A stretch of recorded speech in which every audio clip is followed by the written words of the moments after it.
శ్రీ దత్త శరణం మమ. జయ గురుదత్త శ్రీ గురుదత్త. శ్రీ దత్త పురాణము చతుర్థ భాగం. సూత మహర్షి జగదీశుడైన శ్రీ దత్తాత్రేయుడి చరితం వినిపించి మమ్మల్ని కృతార్థుల్ని చేశావు. ఆ వేళ సాక్షాత్కరించిన స్వామి మాకు సమర్థుడైన వక్తగా సర్వజ్ఞుడవైన నిన్ను అందించి ఎంతో మేలు చేశాడు. ఎంత విన్నా ఇంకా వినాలనిపించే తీరులో నీవు చెబుతూ ఉంటే మా మనస్సులు ఇక దేనిని స్మరించడం లేదు. ఎంత విన్నా తృప్తి తీరడం లేదు. ఆకొన్నవాడికి అన్నము, దప్పిక కొన్నవాడికి పానీయము అందిస్తే అధికమైన ఫలదాయకమని పెద్దల మాట. అందుచేత హరిలీలామృతాన్ని మాకు ఇంకా పంచిపెట్టు. ఈ దాహం తీరేది కాదు. గురు శిష్యుల సంభాషణ ఏ తీరున సాగింది? దీపకుడు ఏమడిగాడు? వేదధర్ముడు ఏమి చెప్పాడు? సవిస్తరంగా తెలియజెప్పు అని శౌనకాది మునులు సూతుడిని అభ్యర్థించారు. శౌనకాది మునుల అభ్యర్థనను విన్న సూత మహర్షి సంబరపడి అలాగే చెబుతాను, ఆలకించండి అంటూ కొనసాగించాడు. దత్తాత్రేయుల వారి వద్ద సెలవు తీసుకుని మాహిష్మతీపురము చేరుకున్న కార్తవీర్యార్జునుడు మృషాకల్పితమని ఎరిగి రాజ్యాన్ని ఎంతకాలం పాలించాడు, ఎలా పాలించాడు, యజ్ఞయాగాదులు చేశాడా, అసలు అతడి సామ్రాజ్య విస్తీర్ణం అప్పటి భూగోళంలో ఏపాటి, జైత్రయాత్రలు ఏమైనా చేశాడా, ఎవరెవరితో తలపడ్డాడు, ఎవరెవరిని జయించాడు, చివరికి అతడి కథ ఎలా ముగిసింది, ఇవన్నీ సందేహాలే గురుదేవా, తమరే తీర్చాలి అని దీపకుడు వేదధర్ముణ్ణి పాదాభివందనం చేసి మరీ అభ్యర్థించాడు. దానికి ఆ మహర్షి సంతోషించి వెనుకటికి మైత్రేయుడు ఇలాగే అడిగితే పరాశర మహర్షి ఆ కథంతా వివరించాడు. దానినే యథాతథంగా నీకిప్పుడు చెబుతాను, ఆలకించు అని వేదధర్ముడు అందుకున్నాడు. కార్తవీర్యార్జున అవతార సమాప్తి. హైహయాన్వయుడైన కార్తవీర్యార్జునుడు అనగా హైహయ వంశంలో జన్మించిన కార్తవీర్యార్జునుడు సకల ద్వీపాలతోనూ కూడిన ఈ యావత్ భూగోళాన్ని ఏకఛత్రాధిపత్యంగా పరిపాలించాడు. అమోఘంగా 10,000 యజ్ఞాలు భూరి దక్షిణలతో చేశాడు. కార్తవీర్యార్జునికి సాటి వచ్చే భూపతి భూతకాలంలో లేడు, భవిష్యత్ కాలంలో ఉండడు అని ఇప్పటికీ అతనిని భూగోళమంతా కీర్తిస్తోంది. యజ్ఞయాగాదుల్లో కానీ, దాన ధర్మాల్లో కానీ, తపస్సులో కానీ, వినయంలో కానీ, జ్ఞానంలో కానీ అతడికి అతడే సాటి అని ప్రజలంతా కీర్తించారు. అలా 85,000 సంవత్సరాల పాటు తిరుగులేని బలపరాక్రమాలతో మాహిష్మతి రాజధానిగా మొత్తం భూగోళాన్ని పరిపాలించాడు.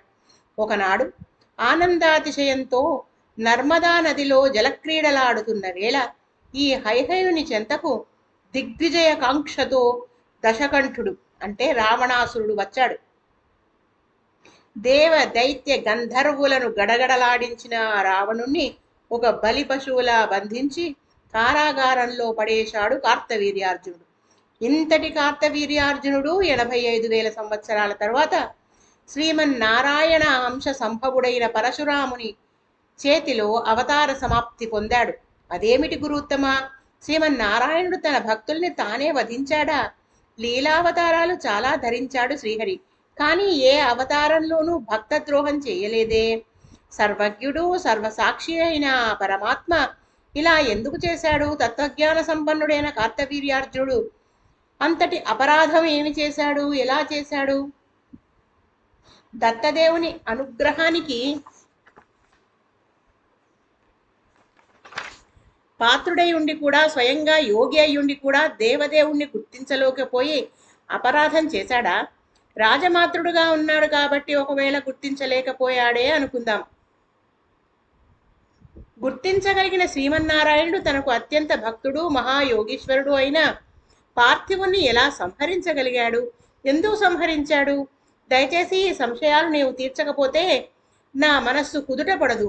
గురుసత్తమా అనుగ్రహించు అని వేదధర్ముణ్ణి దీపకుడు అడిగాడు. అప్పుడు వేదధర్ముడు దీపకునితో, నాయన దీపక, ఆందోళన చెందకు. ఈ సృష్టిలో ప్రతి జీవికి జీవితంలో తప్పనిసరిగా జరగాల్సినవి కొన్ని ఉంటాయి. అవి జరిగే తీరుతాయి. వాటిని ఆపడం, వాటికి ప్రతీకారం చేయడం ఎవరి తరమూ కాదు. అదే సాధ్యమైతే నల, రామ, యుధిష్ఠిరులు అంత కష్టాలు పడేవారా? అంత దుఃఖాన్ని అనుభవించేవారా? అంతేకాదు, పురాణాలలో ఋషులు ఏనాడో చెప్పారు, బ్రహ్మాదులు కూడా ఈ జరగవలసిన దానికి వశవర్తులే తప్ప స్వతంత్రులు కారని. దీనినే విధి అంటారు. ఇది అనుల్లంఘ్యం. వైకుంఠానికి ద్వారపాలకులై ఉండి జయ విజయులు సనక సనందనాదుల శాపాన్ని తప్పించుకోలేకపోయారు. తత్వజ్ఞులు, జ్ఞాననిధులు ఎవరైనా కానీ విధిని అతిక్రమించలేరు. ఇలా విధికి లోబడినంత మాత్రాన ఆయా మహానుభావుల తత్వ విజ్ఞానానికి వచ్చిన లోటు ఏమీ లేదు. దాని ఫలాన్ని అది ఇస్తుంది. కేవలం శరీరమే కర్మాచరణ చేసి కిల్బిషాలు అంటే పాపాలు పొందుతూ ఉంటుంది. దాని ఫలితాన్ని అనుభవిస్తూ ఉంటుంది. మరి ఒక విషయం గమనించు. సకల సృష్టికి జనార్దనుడే కర్త, హర్త కూడాను. అందుచేత దేహాది ఉపాధులను ఉపసంహరించడం అతడి అవశ్య కర్తవ్యం. పైగా పుట్టింది ఏదైనా గిట్టక తప్పదు. శరీరం నశించినంత మాత్రాన లోపల ఉన్న ఆత్మకు జరిగే నష్టమేమీ లేదు కదా. ఆ చిదాత్మ మాత్రం శాశ్వతమే. తత్వజ్ఞులైన పెద్దలు స్వీయ ప్రయత్నంతో వినాశం కొని తెచ్చుకోరు. అటువంటి పనులు కావాలని చేయరు. కర్మ ప్రేరితులై చేస్తూ ఉంటారు. ఇది చాలా బలీయమైనది సుమా. పరమేశ్వరుడు సైతం స్వభావతః ఇచ్ఛానుసారం ఏ పని చేయడు. ఆయా జీవుల కర్మలను అనుసరించే సృష్టి జరుపుతాడు. అందుచేత విధి అను కర్మాను అది అనుల్లంఘ్యం, అవశ్యం భావి. దీనిని తప్పించుకోవడం ఎవరి తరమూ కాదు. దత్తభక్తుడు, తత్వజ్ఞుడు అయిన కార్తవీర్యార్జునుడి అవతారం ముగియడానికి, శ్రీమన్నారాయణుడే ముగింప చేయడానికి కారణభూతమైన కర్మ ఏమిటో వివరించనా? విను. అలనాడు దత్తాత్రేయుని సేవలతో మెప్పించి చాలా వరాలు పొందాడు కార్తవీర్యార్జునుడు.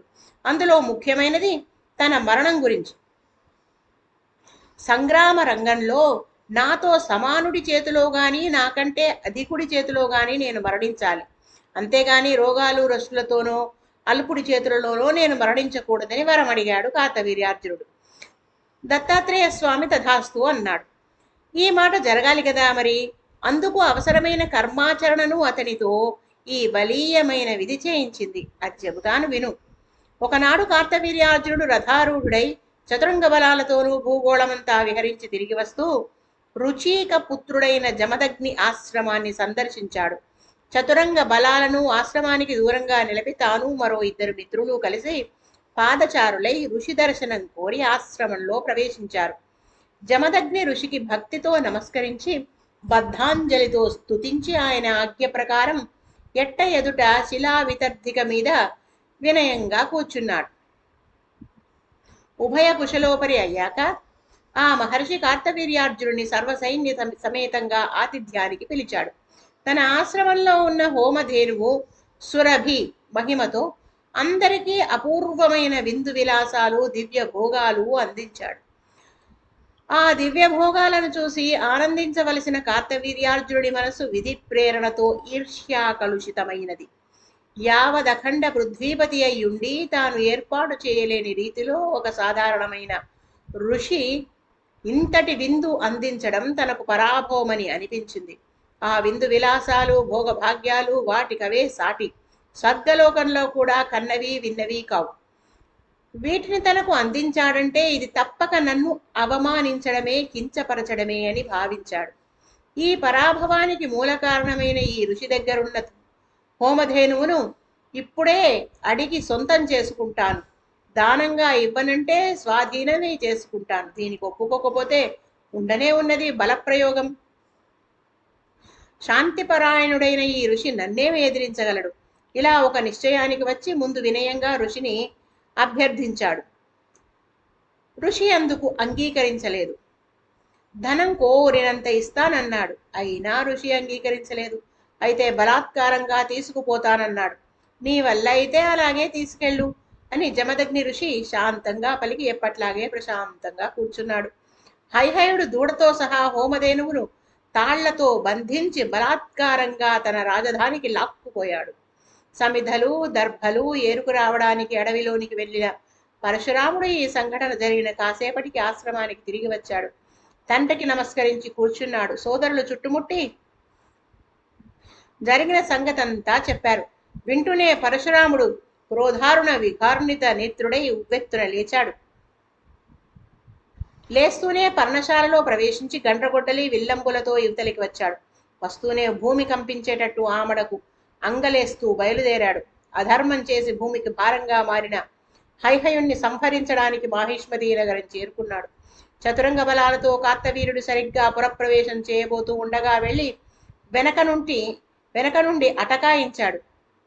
ఓయి క్షత్రియ, నన్ను పరశురాముడంటారు, జగద్విఖ్యాతుణ్ణి, ఏదీ నీ మొహం చూపించు అని మేఘ గంభీర స్వరంతో గర్జించాడు. ఆశ్చర్యచకితుడై కార్తవీర్యార్జునుడు పరశురాముణ్ణి చూశాడు. చూస్తూనే త్రిభువనేశ్వరుడని గుర్తించాడు. భూభారం తగ్గించడానికి అవతరించిన శ్రీమన్నారాయణుడని గ్రహించాడు. అయినా క్షత్రియ ధర్మం ప్రకారం తన సైన్యాన్ని యుద్ధానికి పురికొల్పాడు. రాజాజ్ఞను శిరసావహించి ఆ క్షత్రియ వీరులంతా రకరకాల భీకర ఆయుధాలతో పరశురాముని మీదికి లంఘించారు. సూర్యుడు తన కిరణాలతో చీకట్లను నాశనం చేసినట్టు రెప్పపాటు కాలంలో ఒంటి చేతితో పరశురాముడు ఆ చతురంగ బలాలను మట్టుపెట్టాడు. సైన్య నాశనానికి బాధ కలిగినా తన పరాక్రమము ఇంతటిదే కదా అని మురిసిపోయాడు కార్తవీర్యార్జునుడు. చేస్తే ఇటువంటి వాడితోనే యుద్ధం చేయాలి. ఇన్ని వేల సంవత్సరాలకు నాకొకడు దొరికాడు. ఇంద్రాదులు సైతం ఇతన్ని ఎదిరించి నిలబడలేరు. ఇతనితోనే నేను ద్వంద్వ యుద్ధం చేయాలి. బల వీర్య పౌరుష పరాక్రమాలను సార్థకం చేసుకోవాలి. నాకితడు సమానుడో అధికుడో తేల్చుకోవాలి. దత్తస్వామి ఇచ్చిన వరం నాకు ఉండనే ఉన్నది కదా, కనుక ఈ బ్రాహ్మణుడితో తలపడతాను అని ఒక నిశ్చయానికి వచ్చాడు. ప్రళయకాల సూర్యుడిలా సహస్ర బాహువులు ధరించి ఘోర రూపుడై సహస్ర ఆయుధాలను సంధించి పరశురాముని మీదికి విసిరాడు. మండిపడుతున్న గోళాల్లాంటి శస్త్రాస్త్ర సమూహాలను ఆ తపస్వి విభుడైన పరశురాముని మీదికి కురిపిస్తూ అతి భీషణంగా గర్జించాడు. ఆ ధ్వనికి విమోహితులై మానవులు ఎక్కడి వారక్కడే నేల రాలిపోయారు.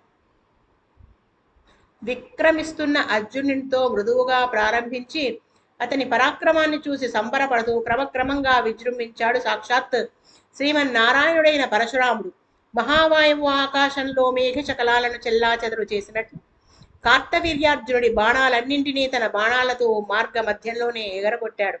కార్తవీర్యుని ధనుస్సును కూడా విరక్కొట్టాడు పరశురాముడు. కార్తవీర్యార్జునుడు కొత్త ధనుస్సులను తీసుకున్నప్పుడల్లా ఇలాగే విరక్కొట్టాడు. మొత్తం 100 ధనుస్సులయ్యాయి. శరపంజరంలో బద్ధుడై సింహంలాగా గర్జించాడు కార్తవీర్యార్జునుడు. 500 ధనుస్సుల్ని ఒకేసారి ధరించి ఆ సహస్రబాహు 500 బాణాలను ఎక్కుపెట్టి ఒక్కసారిగా పరశురాముని మీదికి వేగంగా విడిచిపెట్టాడు. ప్రళయకాల మేఘాలు తమ ఘోర వృష్టితో కాలాగ్నిని చల్లార్చినట్లు పరశురాముడు ఆ బాణాలన్నింటినీ క్షణంలో వృధా చేశాడు. కార్చిచ్చులాగా ప్రజ్వరిల్లి మెరుపు వేగంతో శరవర్షం కురిపించి కార్తవీర్యార్జునుడి రథాన్ని తుత్తునియలు చేశాడు పరశురాముడు. నిరధుడై అంటే రథము లేనివాడై సహస్ర బాహువులతో రెక్కల పర్వతంగా నిలబడ్డ అతని మీదికి లంఘించి గండ్రగొడ్డలితో చెక్కేశాడు. మహావృక్షం కొమ్మల్ని చెక్కినట్టు రెక్కలను నరికేశాడు. ఖండన వేగానికి అవి ఆకాశంలో ఎగిరి గిరికీలు కొడుతూ కల్పవృక్ష శాఖల్లా వచ్చి నేల మీద పడ్డాయి. దత్తాత్రేయుడి అనుగ్రహం వల్ల, మహాశివుడి దయ వల్ల అతని 1000 రెక్కలు వెంటనే మళ్ళీ మొలుచుకు వచ్చాయి. కొత్త చేతులలో కొత్త ఆయుధాలు ధరించి పరశురాముడి ధనుర్బాణాలను గండ్రగొడ్డల్ని ఎగరగొట్టాడు. ఇలా 100 ధనుస్సులు ఒక 100 పరశువులయ్యాయి. పరశురామునిలో రోషం భగ్గుమంది. ఆగ్నేయాస్త్రం ప్రయోగించి ఒక్కసారిగా 1000 చేతులు మొదలంట మార్చేసి ఇక మొలవకుండా చేశాడు. రెక్కలు తెగిన పక్షిలా నిరాయుధుడై నిలబడ్డాడు కార్తవీర్యార్జునుడు. ఆ నిమిషంలో అంతరాత్మ మేల్కొంది. యోగాభ్యాస దక్షుడు కనుక వెంటనే ధ్యాన సమాధిలోనికి ప్రవేశించి పరతత్వాన్ని స్మరించాడు. బాహ్య స్మృతిని కోల్పోయి స్థాణువులా నిలబడ్డ కార్తవీర్యార్జునుడి శిరస్సును ఒకే ఒక్క గొడ్డలి వేటుకు నేల రాల్చాడు పరశురాముడు. పండిన తాటిపండు తనంతట తానుగా నేలకు రాలినట్టు అది అల్లంత దూరాన ధబీమని పడింది. ఆ వెంటనే మొదలు నరికిన చెట్టులా కార్తవీర్యార్జునుడి కళేబరము నేల కొరిగిపోయింది. దేవతలు పుష్పవృష్టిని కురిపించారు. యోగ విద్యా పారంగతుడు గనుక అతడు ఇదివరకే జీవన్ముక్తుడు. ఇప్పుడు శరీరాన్ని రాలి పడిపోవడంతో విదేహ విముక్తుడయ్యాడు. కైవల్యం పొందాడు. శరీరంలోని పంచభూతాలు ప్రకృతిలోని పంచభూతాలలో కలిసిపోయాయి. పరశురాముని కోపం శాంతించింది. సంతోషంగా హోమధేనువును తోలుకుని ఆశ్రమానికి చేరుకున్నాడు. జరిగినదంతా తండ్రికి నివేదించి తపస్సుకు వెళ్ళిపోయాడు. దీపక, అటుపైన కార్తవీర్యుడి పుత్ర సంతానం మరి ఒక స్వయంకృత అపరాధం కారణంగా పరశురాముని చేతిలోనే హతులయ్యారు. హతశేషులు అతని అనుగ్రహంతో రాజ్యపాలన చేశారు. పరశురాముడు ఈ భూగోళాన్ని క్షత్రియ శూన్యం చేస్తానని ప్రతిజ్ఞ చేసి అలా నెరవేర్చుకున్నాడు. గురుత్తమ కార్తవీరుని అవతార సమాప్తిని కళ్ళకు కట్టినట్లుగా వర్ణించి చెప్పారు. అతని సంతానం కూడా పరశురాముని చేతిలో హతులయ్యారంటే మరి వాళ్ళు ఏ తప్పు చేయడం వల్ల అలా జరిగింది? క్షత్రియ సంహారానికి పరశురాముడు ఎందుకు ప్రతిజ్ఞ చేశాడు? ఇది తెలుసుకోవాలని ఉన్నది. దయచేసి అనుగ్రహించి వివరించండి అని దీపకుడు అడగడమేమిటి? వేదధర్ముడు కథాకథనం ఇలా ఆరంభించాడు. జై గురుదేవ దత్త. శ్రీదత్త శరణం మమ.